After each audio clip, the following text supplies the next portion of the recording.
secure some security into that mid and late game. I'm expecting Control Mage. I want to see Ezreal. And if I'm a G2 fan, I want to see them take it all away. Yeah, we're expecting things like the Ezreal to be banned away. Tom Kench will likely be taken away from Mata. Interestingly, SKT taking the Sona Taric off the board. They do not want to have to deal with that from G2. Yeah, still yet to really make its way over into the LCK in Korea. They have seen some funny lanes with Taliyah Pantheon, but Sona Taric in particular really warps kind of the dynamic in which you have to play the game mid to late. And of course, the first two bans from G2, the Jarvan and the Galio, is the two highest priority champions from the play-in stage at 91 and 89% presence respectively. The Karthus being taken away from Jankos. He made a name for himself by pressing R in the spring split. Now, I love the Karthus ban because it's something that was very specific to Europe. The rest of the world didn't really prioritize this champion in the jungle, but it is something that in Europe, the top teams first picked it almost every game. And LCK, or SKT rather, are saying we don't want to have to deal with it. But right now, Spawn, I'm noticing in the draft, Ezreal is being left open. Yeah, it certainly isn't. It's Teddy's best champion and gives him the ability to not only turn into a late game scaling powerhouse, but 1v2 the lane and unlock Mata on the map. I feel like one of the key things in this matchup is Mata matching Mickey because it's a crucial member of G2. Now I'm looking at some available picks. Ryze, Sylas, Akali, Aurelia, Jace, all of the big flex picks that so many people have been talking about have been left open, and no surprise, G2 immediately get their hands on the big power pick of Ryze. Yeah, certainly to top mid flexibility as well as the safe laning phase, dominant split, versatile champion. See whether right now it's going to be a Sylas and potentially Aurelia takeaway here. Try and get that AD AP mix, which is so hard at the moment on the top side of the map. I wouldn't be surprised if SKT just looked to grab the Sylas and maybe the Lee Sin for Clid, with both Jarvan and Rek'Sai taken off the board, arguably two of the most contested junglers. Just lock in that next big powerhouse and something that you're extremely comfortable on. Or potentially Braum. Whilst you don't necessarily know what Mickey is going to play, bottom lane champion pool is being hit quite heavily right now, and I do think that it's important for Teddy and Mata to get a very advantageous matchup. And just to put some numbers to it, Clid, most played champion this split was the Lee Sin, 19 games. Following that was Jarvan at 12, and then Rek'Sai at 4. So very, very heavily focusing on that pick. Over on G2 sides, they've already locked in the Xayah for perks. Now we're looking at the Xayah Rakan right now for G2. If you ask any European team, they say it is a mistake to give Mickey his Rakan. It was one of his best champions during the regular season. It is one of his best playmaking champions, and it synergizes so well with the Xayah as well. You already have a strong 2v2 in the bot side of the map for G2. And this is why I thought the priority on Braum would be so much higher, because all of a sudden, if you want to take two good matchups in there, you know, something like the Ezreal, which is being hovered, now you're not going to have the Braum response in the bottom lane. Jungle champion pool looks much more open for me, so they choose to go with Teddy's pick, and Martin now is on the back foot. So what I love about this draft so far is that both teams feel like they're quite happy with what they've got. For the side of SKT, they have the flexibility of Sylas that can still move between top and mid. Clid has got a jungler that he knows he's very comfortable on, and they can even pinch any potentially bad jungle matchups. And Teddy is on his legendary Ezreal. SKT must be feeling good, while G2, they're in exactly the same position. Exactly right. Most comfortable bottom lane for Perks and Mickey X, especially when it is going to be in a standard laning phase. They also still have the flexibility to change it up into some form of funnel. We saw that in the final. Obviously, Ryze is just the best flex pick on the current patch.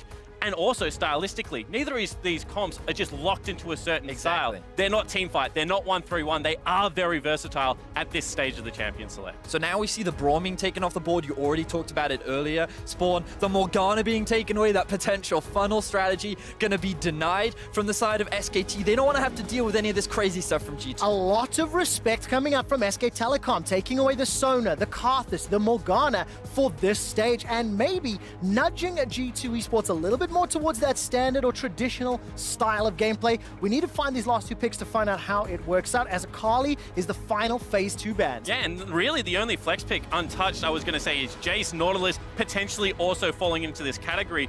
I thought Faker would be playing it a little bit more. A lot of this year, he has played the control mage in the mid lane, a lot of Lissandra, a lot of Galio. I think Nautilus fits that mold, but interested to see whether it's something Mata wants to play. So now we're looking at like what potential picks are available available, where will the Rise go? Expectations are for me that the Rise will go up towards the top side of the map. G2 already have very solid engage with the Rakan, and they may be looking for a little bit more, but they're actually going to go with the direction of Jason. Again, you can still flex these two. Very easily can go between the top and mid lane, and they want to spend a little bit more time thinking about what they want to put into the jungle. And it could potentially just be the Olaf. You know, Could tempo be. jungler, already 2 strong lanes, clear fast, be able to protect Caps as well as Wonder in the lineup. It's something that we've seen Jankos go back to time and time again, especially with Rek'Sai take it away. This is a Jankos special. Back when he first, well, when he really made a name for himself in the European scene, it was on this Elise. He was titled the First Blood King all the way back in the day, and recently he's been bringing it out a lot more on this patch with these early aggressive junglers, but you're definitely looking for early game leads with this champion. It is Jankos' most played champion professionally at 72 games with a win-loss ratio of just under 60%. The final lock-in is going to be the Azir, so Spawn, you were asking what is Faker gonna play? He's currently sitting on the Azir and Mata takes the Nautilus. And this is more of what we saw when Faker played against aggressive mid laners in the LCK like Chovy. A lot more Azir pickup coming through, a little bit of Corki in there as well. Certainly scaling seemed to be the priority in the LCK, where a lot of the teams internationally like to play that fast early mid-game strategy that we're currently seeing in G2's lineup. And what I'm really excited about is I felt like what we're seeing right now is almost what you expected in the LCK finals, with Griffin having this very aggressive style against the slower, more controlled style of SKT. And what SKT did was control it in the final. They prevented Griffin from getting that early game lead. The question is, can they now do the same against the LEC champions of G2? Yeah, and when you have a look at G2's lineup right now, you have to be so aware of how their side lane is going to play this mid game. They're so good at exerting pressure and trying to tear you apart. I feel like all the time when we see LCK teams get control of the map, set up their plays, they kind of squeeze you out of farm. Well, G2 aren't that kind of team. They fight back against that play style, and they have the perfect comp to do so. And one of the things that we've talked a lot about in preparation for this MSI group stage is how G2 are a creative team when it comes to decision making, when it comes to implementation and action on the Rift. Ladies and gentlemen, the LECs, G2 eSports, are taking on the LCKs, SK Telecom T1. It is the opening bout, and while there were not massive surprises thrown in the draft, G2 are going to prove what level of play Europe, and more specifically this squad, has on the international stage, because we've already alluded to it. This is where G2 can make or break a name for themselves. So what I'm going to be looking at in the very early game is what direction the junglers take. Because we talked about how Elise is someone who wants to try and get her laners ahead. She has a couple of options. It's a little difficult to gank the Azir with the cleanse. And with a Rakan, you could look for a bot lane gank, but against the Nautilus, there is the potential risk there. So where will Jankos look to put his attention, and how well will Clid track this in the early game? And I think that they have to go towards mid lane. If they just allow Faker to gain priority over that lane, get the push, and unlock Clid, then the ganking answers on the side of SKT are equally as scary, I feel. You've got Nautilus support with all that CC inbuilt into the kit. You've got yourself a Silas top lane. We've been talking about this so much, the ability to gain control of the wave. SKT have the tools to fight back, but it must go through Faker first. Well, we're going to find out. Taking a look at the start, it's fairly defensive positions on both sides. There's Wonder, just spot out Khan. Get a little bit of damage to start things off, but I just want to draw a little bit more attention quickly to Caps versus Faker. For anybody who has not kept up with G2's roster change, Caps came over from Fnatic last year. Perks role swap down, and in this mid lane, Caps is once again going up against the greatest of all time, Faker. He certainly is. Caps, last year he had the opportunity to play up against Rookie. He didn't do that well. He definitely struggled. And Faker has definitely been a long time goal for him to try and overcome. And it's funny because when you look at it, Perks was someone who's already had the opportunity to battle and go even against Faker on the internet. We take a look at that domestic title, 6 for Caps, 7 for Faker. Obviously, Faker has all of the international success under his belt. And Camps will have the pressure today. Already taking some trades from those Sand Soldiers as Mickey and Perks are being shoved in by Ezra and Nautilus. And a few things I want to point out quickly. It is going to be airy in the top lane as far as Keystones. A lot more lane dominant room than maybe something like Conqueror for the split pushing late game. And when you have a look into that bottom lane, it's going to be Guardian picked up for Mickey. Much more lane oriented than something like the Unsealed Spellbook that you can potentially run on the Rakan. And you mentioned Mickey, he was a big player that many fans were concerned about. Would he be able to play? He didn't get a huge amount of scrim time with the team initially, but ever since they did come to Hanoi, the team has been practicing with him, he is playing, and he is good to go. And we're excited to see what he can bring out here in today's game. Well, as it stands, Yanko's going to take away that scuttle. Caps already putting some pressure to the top half of the map. 3 members of G2 eSports starting to surround Clid and Khan. Khan is going to be under some threat. Here comes Clid. Manages to get the Tempest and the Cripple. He's going to ward hop away to safety. The Rune Prison comes down, but there's no further follow-up, no summoner spells used either, and crucially, Khan does not get tower dome. But this should go to show how aware and how intelligent Clid is as a jungler. You recognize, bit of a bat in the bot lane. There is indeed supports going on to respective AD carries. Perks dropped to 200 hit points. Continues to get pushed back as Mata and Teddy step forward. As it stands, Teddy and Mata win out that trade. Definitely a favorable trade towards the bot side of the map, but I want to go back towards this Clid point because he saw the potential of getting dive towards the top side. Immediately he was there for support, and now he's looking for a gank. Oh, the chains don't connect. Wonder manages to escape with his life. Smooth sidestep. Because Clid is a member of SK Telecom that a lot of people would be like, where did this guy come from? Well, Jindong Gaming last year in the LPL was considered on equal with Ning and Kasa, so a hyped jungler out of the LPL. Very smart early game, also known for his Lee Sin, Zac aggressive play. So watch this guy to be one of the main people that look to initiate fights for the SKT lineup. Especially on his most played champion this split. Khan continues to be the focus of some pressure here on that Silas. Down 8 CS for the time being, as Caps will get a little bit of time to put pressure onto Faker. Khan has already teleported back to lane, picked himself up that Dark Seal and takes a small trade from Yankos. And now we need to see how Khan deals with some of this pressure because in the LCK was known as someone that you could place behind. However, bottom lane hooks on. All right, the hook does connect that dredged line. A little bit of a reaction there from Mickey.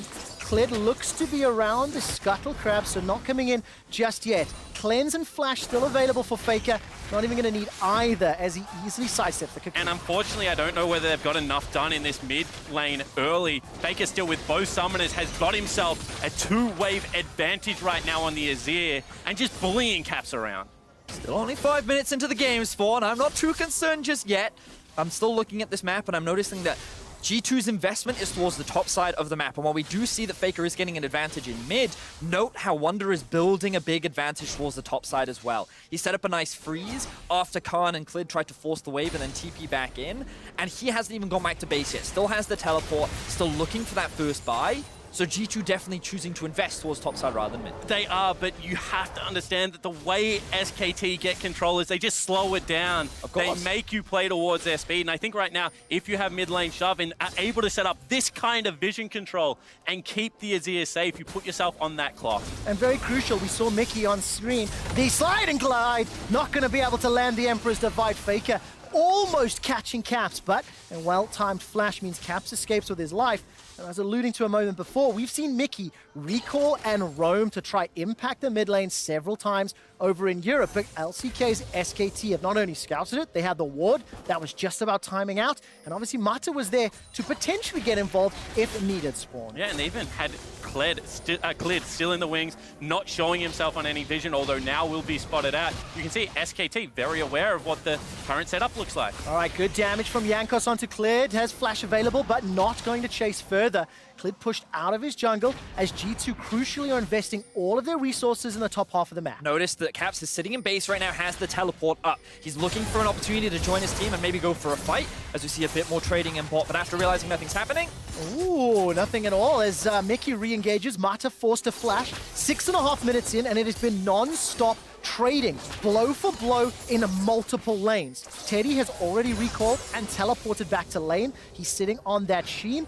Caulfield's Warhammer for Perks as he gets caught out. Take a look at the minimap. Faker's coming from mid lane. Perks gets first blood onto Mata. Huge pickup there for G2. SKT, they saw Faker roaming down. They knew Caps wasn't in the mid lane. They thought that they could set up this play in time for Faker to arrive, but he was too far away. Mata finds the kill, and G2 walk away with first blood. And if this was a lane that Europe was worried about, then already striking first blood here for G2 at MSI. Such a great turnaround kill for Perks and Mickey. Oh man, the tension is still so high because even though there's only one kill on the board, it has been non-stop pressure. If you look at the minimap again, Caps is roaming top. When that first blood happened, a Faker was roaming bottom, and Khan may be in trouble. He's still got flash though. And this is one of the things that you point out towards the smarts of G2. You can see first blue buff handoff happening. As an Azir player, you want that immediately, so they use that time. Solo kill. Can Wonder find the shot? Take a look in it. Not going to be able to. Was on cooldown.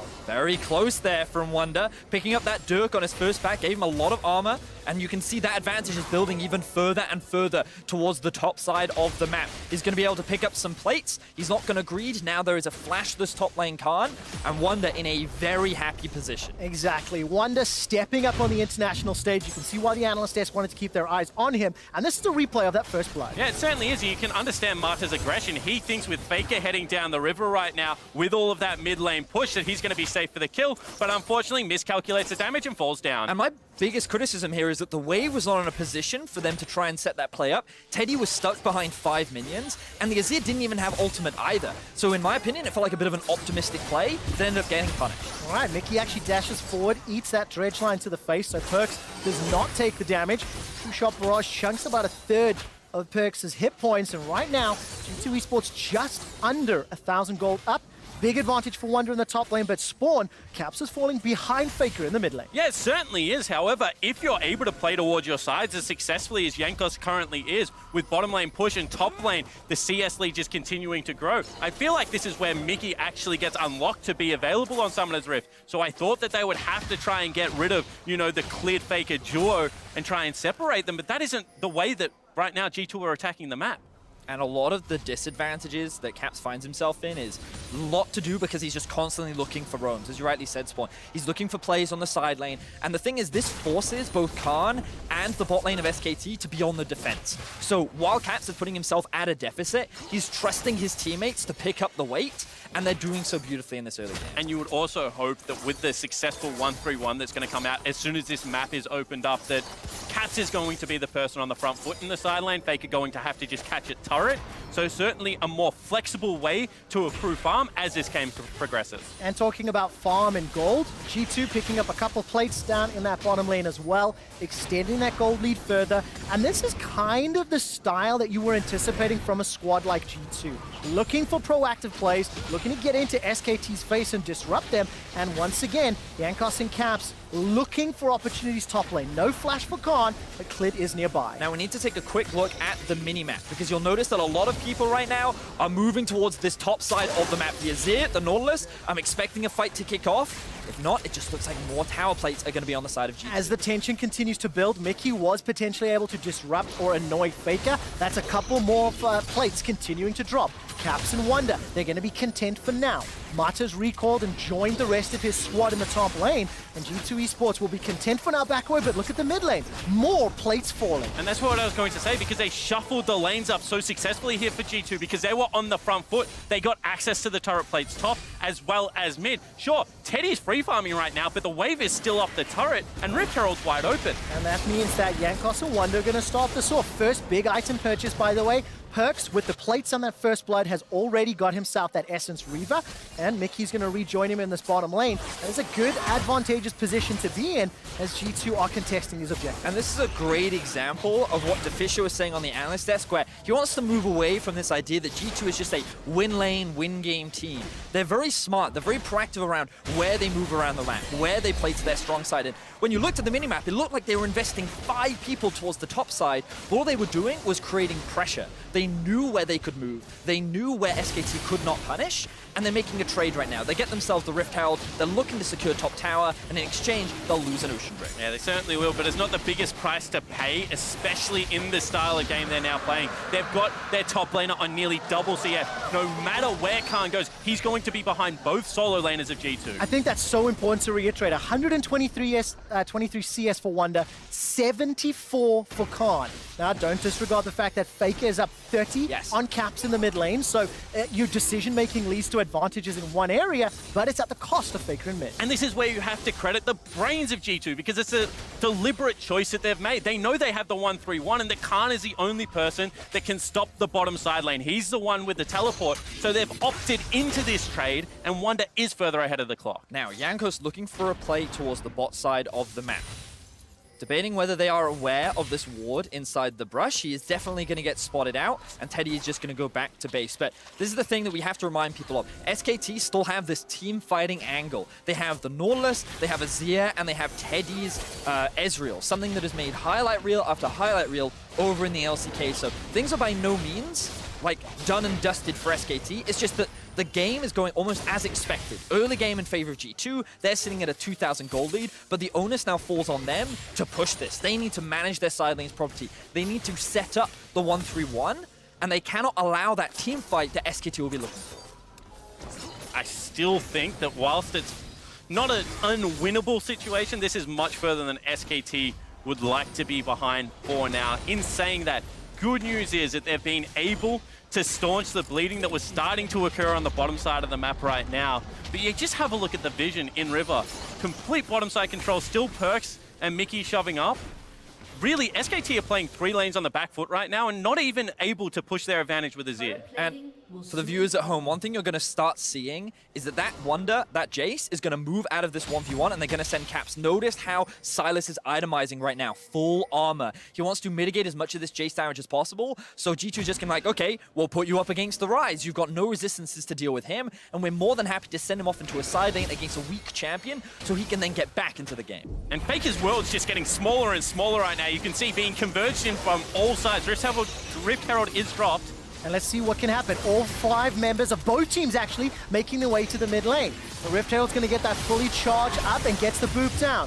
True Shot Barrage flies across G2 eSports HP bars, and while the tower doesn't fall, G2 pushed out their waves. They took the top tower, converged mid, and just before 15 minutes on the clock, they are starting to apply pressure as a team. And this is the thing, you can feel it as a viewer. You can feel like, what do SKT do? It's like every time they try to make a move, G2 is already pushing those buttons, like forcing you to try and make a mistake, but SKT yet to make that mistake so far. And this is where we get to really start putting G2 under the magnifying glass. How do they push in top? How do they gain control over topside vision to start forcing this Azir away from the turret? The game plan has been so solid so far, but unless you can open up the rest of the map, it will stall. Exactly that.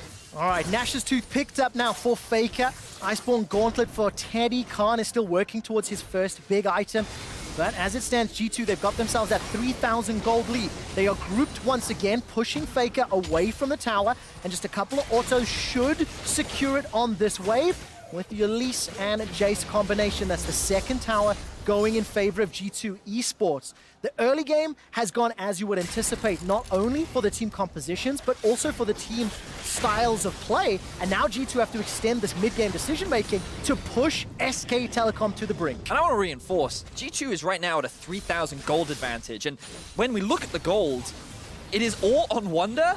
And it's actually in the bot side of the map as well. Both Perks and Wonder have built up huge gold advantages over their lane opponents. And like you can see in the itemization with the Black Cleaver already completed, Yomu's likely to come out next for Wonder. Like the AD carry now at 2 items. Even though Rise is at a CS deficit, because of all the global gold he's been picking up, he's actually in an even state against Faker. And the way they have gain those advantages, with the exception of the 2v2 bottom lane outplay, has just been through solid teamwork and decision-making, choosing the right lane to bully, making sure that you're sending the right resources and not allowing the rest of the team to fall behind. And of course, as this tower is being pressured on the bottom lane, just want to remind everybody that the last time we saw SK Telecom on the international stage was in the MSI final of 2017.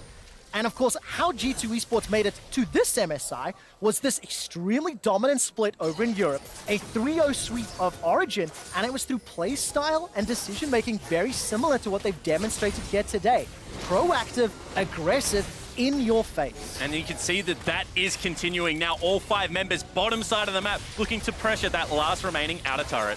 SK Telecom, they don't have the numbers, they don't have the resources, and actually, they don't have a lot of waves set up. Teleports available for Wonder and Caps. So if Faker and Khan continue pressuring the mid and top, there is answers available. Wonder's accelerated shot blast will not find Teddy. The tower pressure's not done yet. That's a 4-man stack on the bottom lane. Mickey's looking for a way to get in with the quickness. 2 towers have fallen in favor of G2 Esports at what looks to be the cost of the top tower. Khan has been left alone for a while. This is just beautiful map play right now from G2. One of the big... Ooh, we see a bit of a play. And this is what you talked about, Vedi, as Khan steals the ultimate. The Realm Warp gets him out to safety. Such a beautiful hijack, but no MR to speak of, and that's why he almost got insta-geared. And it's still on the back foot. They lose 2 turrets and a dragon for some damage on the top lane. A little bit of farm onto your Silas as it is already so far ahead.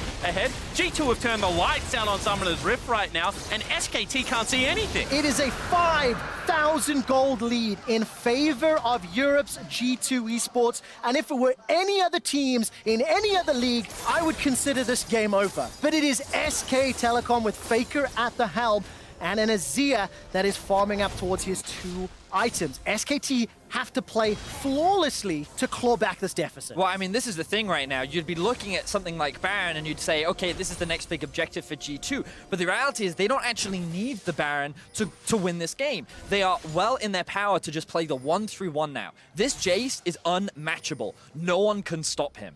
And Caps, while he is behind, you just saw what he did to Khan. Admittedly, Khan was under a tower. That did help a little bit. But the point still stands that Caps is still in a position to hold his own, so they can just keep the map split up. And it's actually SKT that want to try and force G2 to group so they can use the power of this Azir. And when you go into a 1-3-1 with 3 turrets still up and available as your tier 1s, you just have a quicker way to traverse the map. You can get better advantages. You have to make them walk back the long way through their base. And that just means you start strangling them out on things like jungle camps, you know, chips onto turret. It's the small, incremental, cut you 1,000 times and watch you bleed to death that now G2 can implement. Whereas SKT, they need that one moment. They need the 5v5 team fight. Otherwise, it's going to be incredibly difficult to claw back into this game. And this is the one concern that I had for SKT coming into this tournament. How many gambles are they willing to take? They're a very smart team, they're a very proactive team, and they can carry through multiple lanes. But when they're in this situation, they often wait for their opponent to make a mistake. And if they don't make that mistake, sometimes they're just too cautious, and they won't take that 50-50 play. They won't take that play that could end the game, because they're always waiting and waiting and waiting, expecting that small mistake to come about. And this is something that the analyst desk was alluding to, that in best of ones in the early stages of MSI, SK Telecom may want to see how G2 and how IG play.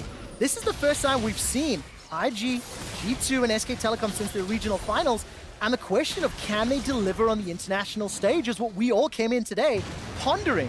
I'm 20 minutes into this game. G2 Esports have got a gigantic lead, and Faker steps forward into vision. G2 not done yet.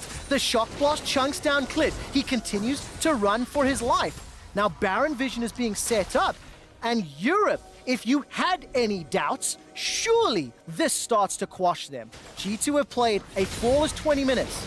But dare I say that's the easiest part of the game to play. Let's see if they finish it out, as that is going to be the deciding factor. Dredge line nearly catches Wonder out as Faker and Mata try to defend the tower. Not done yet. The shock blast comes in from behind enemy lines, and SKT forced away from tower. But I just really want to draw people's attention to the mini-map right now, because you can just see how much vision SKT has versus the amount of vision that G2 has. Like, everything is in darkness for the side of SKT, and all of their waves are being pushed under their tower, which means that SKT can, they have to walk into fog of war when approaching this Baron, which means that there's always the risk of them getting picked off and getting collapsed upon. And you can see SKT is starting to fight for scraps. Teddy was trying to do a Raptor camp at the same time as Cleared. All of a sudden you have Khan with a lane pushing back towards him, not being able to farm up every creep. The deficit is starting to grow. G2 now can just go back into their 1-3-1. Every time you do this, you ask the question, what mistake are you going to make? Is it a face check? Is it not answering the Baron? They have all the cards in which choice they want to make. SKT need to play this so carefully. No room for a respawn. Fortunately, though, Cleed has given a little bit of time to clear out vision. He's picked up that Scuttle Crab as well. It's the small things you have to take when you've been pushed this far down.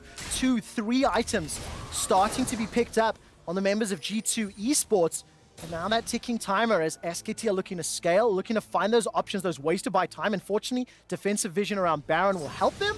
But I don't know if G2 is going to force their hand there. You can see a dragon coming up in a moment or two, and the waves need to get pushed out elsewhere on the map. Now, in an ideal world, G2 would actually love to get the teleport out from Khan, because if they then have no teleports on the map, playing this 1-3-1 becomes a lot easier. Which is why I'm a little surprised as to why G2 actually haven't forced the Baron just yet, because the amount of control they have over it, it would be very easy to force SKT into an awkward situation. But they're playing it calm for the time being. An Infernal Drake has just spawned, and that looks to be the next big objective that both these teams will fight over. And now to judge SKT's methodical way of regaining control, you saw 3 members grouping up, sweeping out one avenue of vision, looking for the response that's going to come out of G2. They successfully achieved it top side of the map, but now the vision switch has caught them off guard. This might be an Infernal, they have to see.